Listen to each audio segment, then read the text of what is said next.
Okay, so this is the Bible study for January 27th. It's John chapter 4, verses 43 through 54. And we're continuing our Fulfilled series as we study the Gospel of John and all that Jesus said and did as described by John. And remember that you can follow along with us in these Bible studies by downloading a PDF copy of the study at www.abqnaz.org/alive.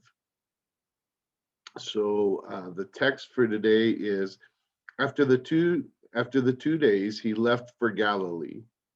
Now Jesus himself had pointed out that a prophet has no honor in his own country. When he arrived in Galilee, the Galileans welcomed him. They had seen all that he had done in Jerusalem at the Passover festival, for they also had been there. Once more, he visited Cana in Galilee, where he had turned the water into wine. And there was a certain royal official whose son lay sick at Capernaum. When this man heard that Jesus had arrived in Galilee from Judea, he went to him and begged him to come and heal his son, who was close to death. Unless you people see signs and wonders, Jesus told him, you will never believe. The royal official said, Sir, come down before my child dies. Go, Jesus replied, your son will live. The man took Jesus at his word and departed. While he was still on the way, his servants met him with the news that his boy was living. When he inquired as to the time when his son got better, they said to him, yesterday at 1 p.m, the fever left him. Then the father realized that this was the exact time at which Jesus had said to him, your son will live. So he and his whole household believed. This was the second sign Jesus performed after coming from Judea to Galilee. Okay, so number one says, where, according to 443, did Jesus go after he left the town in Samaria? So remember that our previous Bible study found Jesus in Samaria with the Samaritan woman, and the whole town had believed. And then they had asked Jesus to stay on for 2 days. So this text begins with after the 2 days. So Jesus stayed there in Samaria for the 2 days that they asked him to. And then he left for Galilee. So Galilee is where he went after he left Samaria. Now that's significant. Number two says, why, according to 444, is this significant? Well, that is where he was headed in verse 3 before he met the Samaritan woman. And that's true. You can go back there to chapter 4, verse 3, and see that he was going through Samaria. We talked about this when we talked about it said Jesus had to go through Samaria, and we talked about that probably he didn't have to, but it was the quickest way, and perhaps that God had led him through. But he was on his way to Galilee at the time. B, this was Jesus' home, or this region, this area was a place that Jesus was familiar with and was always in. C, Jesus had pointed out that a prophet has no honor in his own country. Now, we referred to verse 44 in this question, but we didn't read it. It says in parentheses in my NIV Bible, it says, now Jesus himself had pointed out that a prophet was without honor in or has no honor in his own country. So that should tell us that this is Jesus's own country, and that's why John is bringing this up. And Jesus had pointed out, as it says, that a prophet has no honor in his own country. But what's interesting about this is we've been studying John now for a couple of months here, or just over a month. And um, we have not heard that quote in John. So what's interesting to me about this is that this um, John does not tell the story, at least previous to this. John does not tell the story uh, of Jesus saying that and what the circumstances were around Jesus saying that. But now, in this other instance of him being there in Galilee, he refers to it. Now, remember, if you've been going along with us in the book of John, remember that we said John is not one of the synoptic gospels. So Matthew, Mark, and Luke are synoptic gospels and run relatively parallel. I mean, there are differences in the three gospels that are considered synoptic gospels, but in general, the same stories are show up in at least a similar order, whereas John chooses different stories to share. And we talked about the way that John's gospel is organized and the reasons for him organizing it differently, and the reasons for his writing and preserving the signs and wonders that Jesus had performed, rather than just telling sort of a play-by-play story of his ministry, which perhaps Matthew, Mark, and Luke did not do either. They skipped stories and things like that, but it's not exactly a history. It's a gospel. It's written as an evangelistic tool to tell the story for a purpose. Um, and but I just every time. So one of the questions that was asked when we were first beginning this was, okay, so give an example of how John's gospel is different, or how John tells the stories different, or how John tells different stories. And so what I've been trying to do as we go through is we're pointing out some of those differences, some of those things that we see that are different, um, in part to answer that question and help those that want to be able to see um, what we were talking about in the introduction.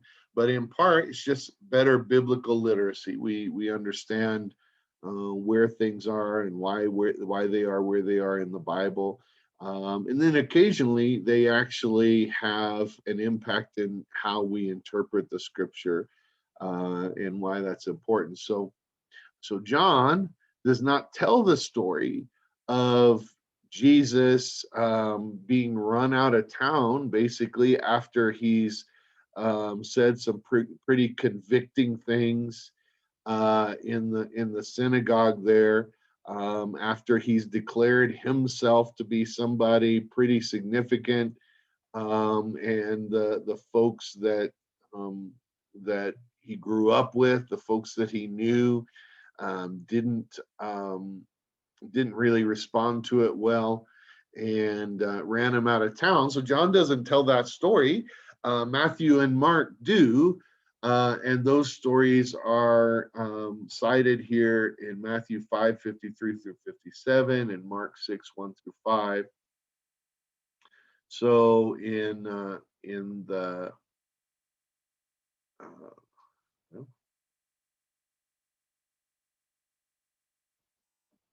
sorry, I'm trying to pull it up here. In the Mark text, I have the Mark text up, but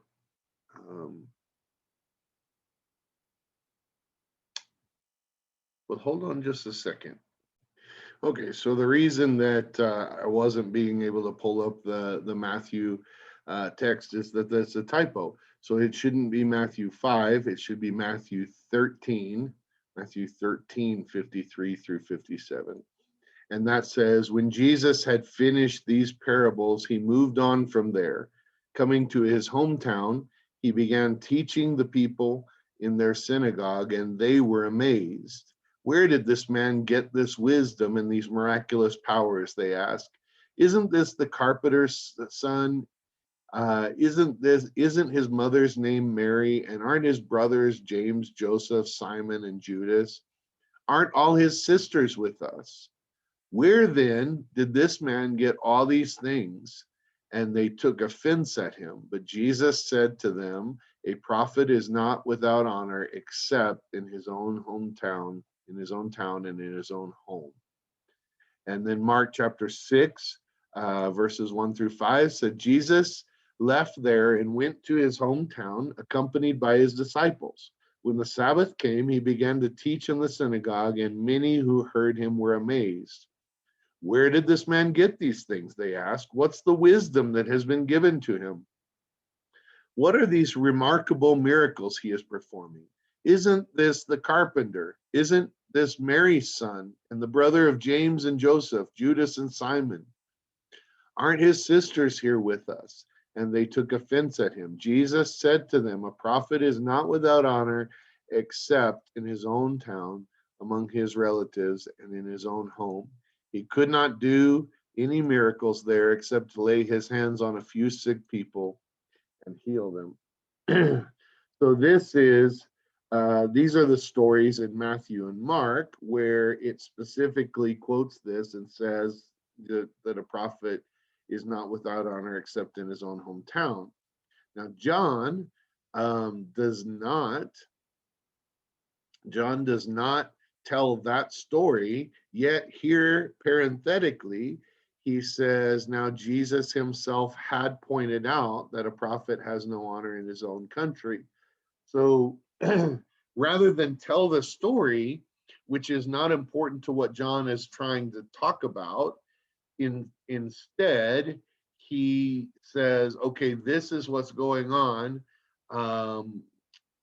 When Jesus comes to Galilee, remember that there has been a previous time when Jesus said this. Even though John didn't tell the story, perhaps he knew that other disciples had written. Since we talked about that John was probably the last of the Gospels written, he refers to it.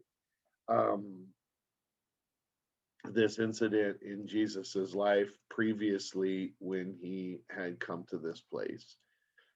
So D says John is contrasting this reception with other visits and pointing out that this welcome might be different for some reason. Why would John include this? Well, if you read that parenthetical statement there, you might assume that what's about to happen is Jesus is not going to be honored. Jesus is not going to be treated well. But what actually happens is that the Galileans welcomed him when he arrived. So then we have to believe that John was using this to point out that this was not the normal welcome, that there was something different happening than the previous time when Jesus had tried to teach them. There was something had changed, or something was happening here that was different. And so why is that important? Well, we find out that when Jesus was there in Matthew and Mark, when the story is told that Jesus is there and they saw him as this is the carpenter, we know his family, that they did not believe that he had authority to teach the things that he was teaching. Where did he get all this? This is not somebody that we look to as someone having authority, because we see this person as a regular person. We know perhaps their personality quirks. We know their family, and we don't believe that this should be a person that has all this authority and power, because we don't know where he would have gotten it, because we know his whole history. But instead, in this case, so he couldn't do many miracles. It says he laid his hands on some sick people and they were healed. But in general, he couldn't do much. Why? Because what Jesus did in terms of miraculous signs was very connected to the faith of the people that were being healed, and whether they believed that he could, and whether they believed that he was one who really was from God. And in that case, they knew his origins, and and in their minds it was not from God. And so they didn't trust. So this time they respond differently. So what we're going to explore is why. Why did they respond differently this time? And then if we understand why they responded differently, then we also understand why Jesus responded the way he did. Perhaps it seems a little rash the way he responded to this man when he came asking for help. Um, Perhaps it seems like it sounds almost out of character for Jesus, but why would he have responded this way? Was this man really looking for a sign or just asking for help? And so why did Jesus respond this way? It all makes a little more sense when we understand that Jesus is experiencing a different kind of reception than he would normally receive from these same people. And why was this reception different? Um, well, let's ask that question in number 3. Why did the Galileans welcome Jesus when he came? A, because he was light in a dark place. Well, we'd like to think that. Oh, Jesus came. He is a shining light. He's here to help us. He's light in a dark place. But as it turns out, that's probably not the reason. B, because many had been in Jerusalem at the Passover festival and had seen what Jesus had done. C, they were excited about the miraculous signs. So why were they welcoming him? Because they were excited about his healing. They were excited about the miraculous signs. All of a sudden, they don't care where he came from and how he's doing this anymore. They don't care whether he's from God or he's just the carpenter. All of a sudden, what they really care about is that Jesus is doing miracles and he's bringing healing, and they want that. So they got excited. They welcomed him.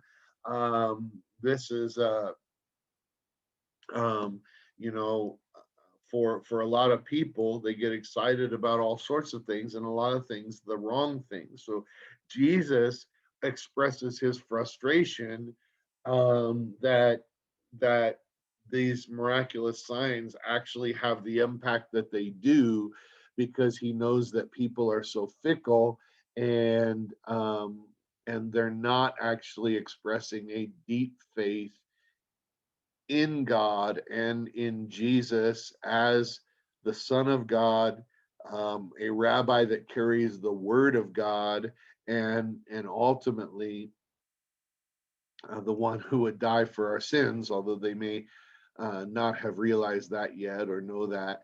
But in the church we have the same thing. So I'm trying to equate it. So we often love the idea of the teachings of Jesus, the blessings that he can bring, and all sorts of things, and we get excited about those things. But we don't express a deep faith in him that changes our way of living and changes our lives. And so that's something that I think we've been talking about over the last few weeks, and I think that John is really trying to express to us. So then number 4 says, why, according to 46 and 47, did the royal official come to see Jesus? A, he had heard that Jesus had come. B, he had heard about the miraculous signs. C, he had a son who was close to death. D, he came to beg Jesus to heal his son. So we have in this official somebody that has heard that Jesus can do miraculous things, and that he's come to this town, and so he travels. To the town where Jesus is, um, to meet Jesus and ask him for help because he's desperate, because his son is ill. And if you think about um, the desperation somebody would have to experience to leave his son's deathbed and to risk not being there when his son died in order to one last effort to find a way, this man that I've heard can do miraculous things and can make him well. and he travels to do this. And so that takes actually um, some faith, and it takes more than just an excitement about miraculous signs. And so I think what we're going to find as we read this story is that Jesus is frustrated in general about how the Galileans are welcoming him and their interest in the miraculous signs, but he finds in this official perhaps somebody that has something deeper. And so that's what we're going to talk about here.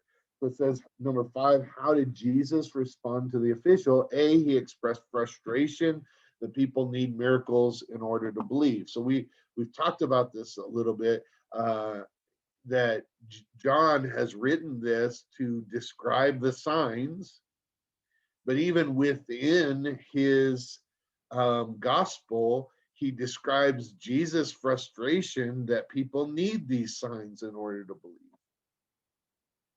And then B, when the man said, no, just please, if you don't go with me, my son will die. There's a lot of times in the Gospels where we see Jesus respond sort of abruptly or shortly with somebody, and then their response expresses faith that perhaps even he didn't expect. And I know we've talked about his discernment and how powerful that is when he's talking to people and he seems to know their heart. But we also see several times where it seems like he's responding to the person just like you would respond to anybody else around because of the things that he's been experiencing in general. But when that person responds to him in a way that's different from how everybody's responding, then he changes his tone and he changes his response. So when this man says this man says, sir, come down. I, before my child dies, I need you. And Jesus says, your son will live. Um, and ultimately he says, go, your son will live. But what that go implies is, I'm not going with you, but your son will still live.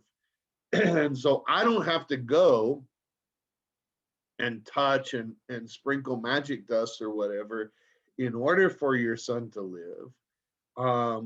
I'm saying that your son lives. Now, let me just say this.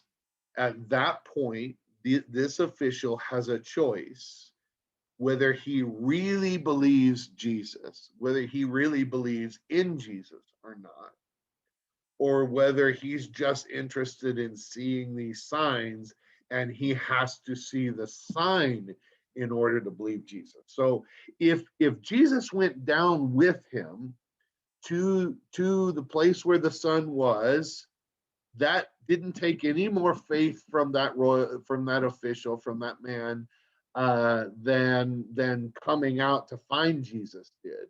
And ultimately, um, when we have, so I want to say this carefully. Um, we talk about measures of faith and how much faith does something take, and to trust. So if I have $1 million, like the rich man um, that came to Jesus, and I say I trust in Jesus, and Jesus says you got to give away everything you have to the poor. Um, there's a lot of risk. It takes a lot of faith to trust Jesus enough to give away everything I have and trust that Jesus will care for me. That takes a lot of faith. If I have no place else to turn, I have nothing, and unfortunately sometimes it takes this before any of us actually turn to Jesus. But if I'm about to lose the thing that's most valuable to me, not $1 million, but I'm about to lose my son without Jesus, and I have no place else to turn, the doctors don't know what to do, and I go to Jesus and I cry out to him, it takes a measure of faith, but it doesn't take much faith, because honestly there's no place else to turn. And so it takes just even a little faith, because I'm saying I don't have anything else. I have nothing left to lose. So what am I risking by going and finding Jesus? So this man, we can talk about what his faith might have been for him to go find Jesus, but ultimately, what is he risking? All he's risking is not being there when his son dies. But if he doesn't care as much if he's there when his son dies as he cares about his son not dying, and there's even a possibility that it doesn't take a large measure of faith for him to go find Jesus. But now, when he's standing with Jesus, if Jesus will go back with him, it takes exactly the same faith or no additional faith than it took to go find Jesus. But for him to walk away from Jesus and trust that what Jesus has said is true, that takes more faith. And it takes more faith than the people that are just hanging on looking for Jesus, because he has to, if he went with Jesus, if Jesus went with him and healed this child, then when he saw the miracle he would believe. But the man has to believe, in this story, the man has to believe enough to walk away from Jesus and not continue insisting that he go, but to believe Jesus, to take him at his word and to walk away, takes an additional measure of faith. You hear what I'm saying? And so we see a faith in this man that came to Jesus because he was willing to walk away. And it makes you wonder what would have happened if he would have said no, and if he would have insisted, and if Jesus would have said, look, you're just like everybody else here. You're not going to believe in me until you see the miracle. And so we can talk about him when he got back. The ultimate result was his family believed and trusted in Jesus. And that's great. But in order for him to walk away, he had to exercise faith. So I think that's a significant thought here. Number 6 says, why do we welcome or come to Jesus? So comparing us with these folks in Galilee, that Jesus was so short with it. And is it possible that we are more like the folks in Galilee, that when we see the cool things that Jesus does, then we're bandwagon jumpers? You know what a bandwagon jumper is? When you jump on the bandwagon when the team's winning. So um, you're not there when the team's losing. You're not there when things are tough. But as soon as everybody the team's winning, then you jump on the bandwagon and join the celebration and join the festivities. And that's what these folks from Galilee were. They were people that were joining the festivities when the tide of public opinion shifted towards Jesus. When Jesus started doing exciting things, but they weren't putting their trust in him when things were hard. So here's the question that maybe John's setting us up for. So where will these people be when Jesus is on the cross? Will they still be crowded around? Will they still be excited? And the answer is no. There were very few, if any, there when Jesus was on the cross. Even Peter walked away. Even Peter, so many went away. Of course, we know that John was found at the foot of the cross. So there's a theme going on here. In parentheses, underneath this number 6, I wanted to express something. that I didn't think I could do in question form. It says there seems to be a bit of a contrast or caution in John's gospel. On one hand, he tells us that he hopes that we will believe when we hear about some of the signs and wonders that he performed, he meaning Jesus. He points out how many people during that time believed because they saw them.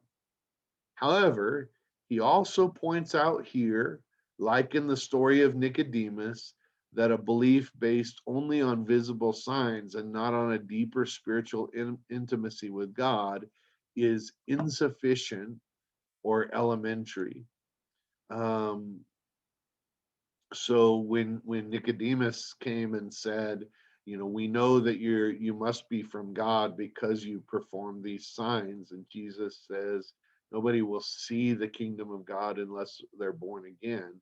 And we talked about how this is pretty significant. This is a significant thought, that it's not enough to see the signs and wonders and then believe. That's an elementary faith, it's a beginner faith, but it's not necessarily a saving faith, because a saving faith takes it a step further and actually depends on Jesus. When I say depends on Jesus, I mean when we hear what he tells us to do, we do it because we believe he knows the best way.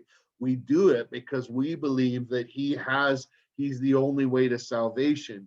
We follow him even if he walks through difficult places, and we walk through those difficult places with him because we believe that he knows the way and he's worthy of following, even if what's going on around isn't the parade of people excited about the miracles. It seems like we've walked away from the parade. It seems like everybody else has deserted. Who will be there when Jesus walks through the difficult times, still trusting that is the way to the plan that God has for our lives, and ultimately the best for us? Who will still be there? Or will we be just the people who've only so John says, I've recorded these signs so that you see, so that you believe, but ultimately in the midst of it all, he's still recording how believing in the signs isn't going to be quite enough. We have to believe deeply enough to walk with him even when he walks through the valleys. We have to believe deeply enough to be there when he says the hard things to us, not just when he's you know performing all the miracles and handing out all the blessings. And I'm concerned that the church in America today is a church of Galilean miracle followers, and is not particularly devoted to following Jesus, no matter where he leads, even when it doesn't look like it's going all that well. I think that we're a lot of bandwagon jumpers, and when the church isn't popular, we're not going to be there. Um, and so I'm concerned about that. Maybe God has given me a prophetic voice, and that concern is a concern from God that we need to be cautious about, that we need to protect ourselves against. But um, or maybe it's just a pastor who worries a lot. I'll let you decide. Number 7 says, how did the official respond to Jesus? According to verse 49, it says, the royal official said, sir, come down before my child dies. The second part says, how did Jesus respond? He said, go, your son will live. Then what did the official do? According to verse 50, it says, the man took Jesus at his word and departed. So I've already kind of told that story a little bit. Maybe I taught these questions a little out of order, but that's all right. I think we're getting to the right spot. Number 8 says, have you ever received a word or promise from the Lord that required you to take him at his word before the miracle was visible to you? Um, you know, what do we have to do? Does he ever say, I want you to behave as if this is already done? I want you to begin praising as if you really believe that I can do this and that I already have done it for you. Does he tell you that I need you to do something that looks foolish now, but if you really believe that I've already given you this promise, then you that means you'll believe that doing this foolish thing will turn out in the end to be the right thing, even though everybody else thinks it looks foolish because they don't see the miracle that's coming, because they don't see the promise that's happening. And I think if we're listening, God gives us those kind of promises. I think He calls us to do foolish things sometimes, that are only foolish because we can't see the future and we can't see how God is already working. So, number 9 says, what do you think would have happened if the official did not believe Jesus and kept begging? Maybe this needs to have a little disclaimer. Uh, what ifs are, we don't know. So this there's no right answer to this. Maybe you think Jesus would have finally went with them. I don't know, and maybe he would have. But I have to believe that from what I read throughout the Gospels and throughout Scripture, that that there's a sense in which it was the faith of the man walking away and taking Jesus at his word that brought about that healing, as much as Jesus saying it. um, and that if he had refused to accept Jesus's word, then perhaps it would not have been done. I don't know. But I see faith in the man as he walked away. And I think Jesus was looking for faith when he was performing these miracles. Number 10 says, was it a coincidence that the son was better when the official went back home? Yes, no. In fact, he was better before he on his way back, he received word that that the child was better. No, it wasn't a coincidence. What about the time? Was that a coincidence? No, it wasn't a coincidence because Jesus said it and it happened. And the fact that the man could see that this happened not when, somehow coincidentally while I was on my trip sometime, maybe before I talked to Jesus, maybe after. No, the fact we sometimes think those things, right? Well, maybe that wasn't really God, maybe that wasn't really Jesus, but the time was exactly the same. And he asked them before he told them the time that he talked to Jesus, or the time that Jesus said it. And so he was able to hear that it was the same time and know for a fact that it was Jesus who did this. And I think too often Jesus does amazing things in our lives, and we find ways to explain them away, and say, well, that was the doctors, or that was, something else. And instead of recognizing that Jesus did this. And so there was significance in that time being the same time. Number 11 says, what according to the end of verse 53 was the result of the official's trust in Jesus? It says, then the father realized that it was the exact time at which Jesus had said to him, your son will live. So he and his whole household believed. That was the result. So there was a result for him. He believed, but his whole household believed. They all knew this story. It became a family story. Why do we follow Jesus? Why do we believe in Jesus?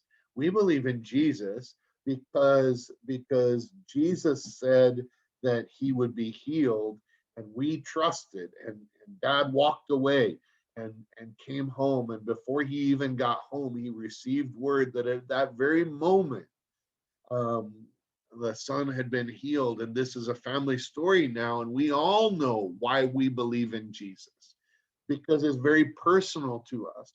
And I worry, let me say this. Um, I know that God has worked in my family for generations before. My grandma told me stories of faith when she trusted Jesus, and it came to be. And she did what he said, and it came to be. And I can remember this. Now, there are times in history where perhaps some of those stories were not passed down in families, even perhaps in my family. And I've thought about this a lot because I said something in front of my boys the other day, about my history and some of the unpleasant things in my history, but how Jesus came through. And I say it in church, and I don't hide it. And they're in church, and we talk about it. And one of my sons said to me the other day, "Because you didn't do good things, Dad, and then and then and then you did, and then you came to Christ." And they were quoting back to me part of my story of faith. And I thought, man, I'm not sure that I always hear people. Sometimes we get embarrassed about our stories of faith. Perhaps you might think, even when you hear me telling my story of salvation, you might say, "Oh man, does he really want to tell his kids about those things that he did? Does he really want everybody to hear?" No, I do, because it is the way that I came to Christ, and I don't want them to make the mistakes that I made. And I also want them to know the stories of our family. Cynthia and I have very deep stories of faith where we believed in Jesus early on in before we met each other, and then early on in our relationship, and we took steps of faith, and God answered. And I want them to know, first of all, I don't want them to go down these problematic paths that I went down. And part of them not going down these paths may be remembering the story of our family and why it is that we believe. And it's not just because it's a lot of good stories in the Bible and we're good people and whatever, but we walked down difficult paths, and we made a decision to trust in Jesus, and he answered our prayers, and he did the things that he said. So these have become the whole household believed. Why? Because this wasn't a family that just went to church because that's the right thing to do. This is a family that put their trust in Jesus, and Jesus came through, and they have that story of faith. So I want to ask you, do you have a story of faith? Do you just go to church because, or listen to me on this video because it's the thing you do? Or has there been a moment in your life when you needed Jesus and you knew it, and you turned to him, and you were desperate, and he answered you? And because he answered you, now your whole family has a story. And then I would ask, do you tell that story? Do your kids know about it? Do your grandkids know about it? Do you have, first of all, a current story of when you trusted in Jesus and he answered?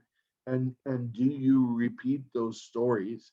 And I think that's an important part of our family, um, my family, following Jesus and staying faithful to him, not just because it seems like the right thing to do and church people are good people, but because we actually have a deep trust and belief in Jesus.